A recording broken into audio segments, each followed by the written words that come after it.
Au commissariat, Roxane et Timothée avancent des preuves indirectes à Georges concernant la culpabilité de Côme Gaudin dans l'empoisonnement de Barre. En voyant Roxane se gratter le bras à cause d'un bouton, Georges se souvient avoir vu Côme se gratter le bras pendant son interrogatoire. Il décide de lui faire un prélèvement cutané. Pendant ce temps, Mélodie s'excuse auprès de Bastien. En effet, la veille, elle a cru que l'agresseur était revenu chez elle et était prête à l'attaquer au couteau. Compréhensif, Bastien n'en veut pas à sa mère. Il lui rappelle que son agresseur a été arrêté par la police et lui conseille de se reposer. Mélodie demande néanmoins à son fils de ne rien dire à Georges concernant ce qui s'est passé la veille.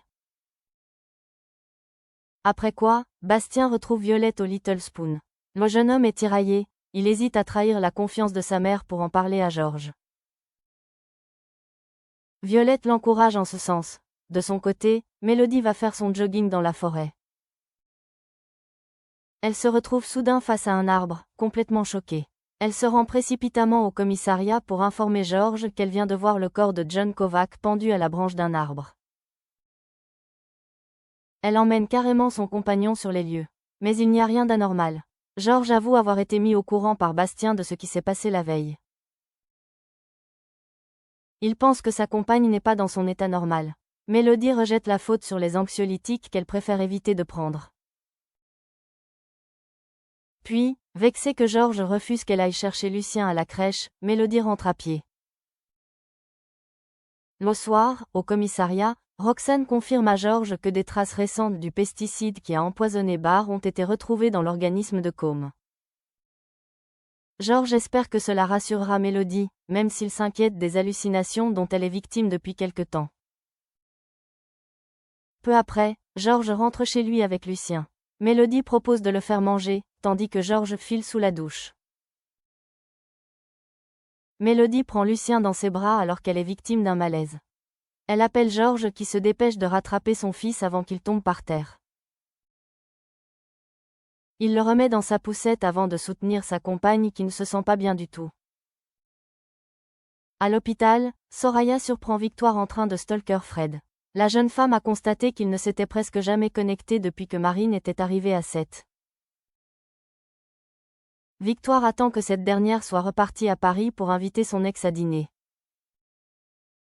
Au Spoon, Marine surprend Samuel en train de s'étouffer après avoir avalé de travers. Elle vient lui taper dans le dos pour lui venir en aide. Une fois l'incident passé, il passe aux présentations.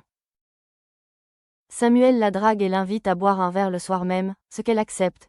Le soir, Marine retrouve donc Samuel au Spoon. Peu après, Fred les rejoint. Samuel se rend compte de la méprise. Marine explique qu'elle va encore faire quelques allers-retours entre Paris et Sète avant de s'y installer définitivement. Seul à la plage, Alex enregistre un message vidéo à l'intention de ses enfants pour leur demander de prendre soin de leur mère au cas où il lui arriverait quelque chose.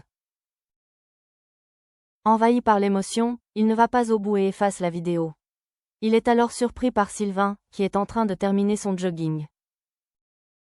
Celui-ci l'invite à boire un café mais Alex décline. Au Spoon, Sylvain en parle avec Bruno. Tous deux suspectent que quelque chose est arrivé à Alex, mais ils ignorent quoi. En rentrant chez lui, Alex se rend compte qu'il a oublié de passer à la pharmacie récupérer le vaccin de Céleste. Chloé lui reproche de ne pas faire assez attention à ce qu'elle lui dit. Au lieu de perdre leur temps à se disputer avec sa femme, Alex reconnaît son erreur et est prêt à se rattraper. Pendant ce temps, Aaron demande conseil à Victoire car il s'en veut terriblement d'avoir braqué Alex au point qu'il refuse de se faire opérer.